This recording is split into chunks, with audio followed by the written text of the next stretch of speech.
මිනිස්සු කොහොමද? මම අද ඔයාලට පෙන්නන්න යන්නේ තිරිඟු. අපේ පාන් පිටි කෑවට අපි දැකලා නැහැනේ තිරිඟු. එන්නකෝ මම පෙන්නන්නම්. මේ තමයි තිරිඟු. ග්‍රීක් ලැන්ග්වේජ් එකෙන් කිව්වොත් සිතාරේ. ලංකාවේ අපිට වීගොවි තැන වගේ සයිප්‍රස් වැසියන්ටත් අත්‍යවශ්‍ය භෝග වගාවක් තමයි තිරිඟු කියන්නේ. ඒ දෛනික ආහාර අවශ්‍යතාවයන් වලට තිරිඟු පිටි අත්‍යවශ්‍යම දෙයක් නිසා.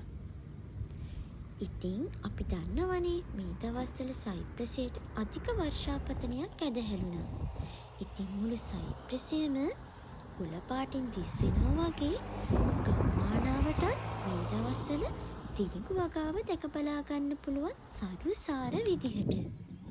මේ තියෙන්නේ නිලීමට ආසන්න වෙමින් පවතින තිරිඟු අස්වැන්නක්.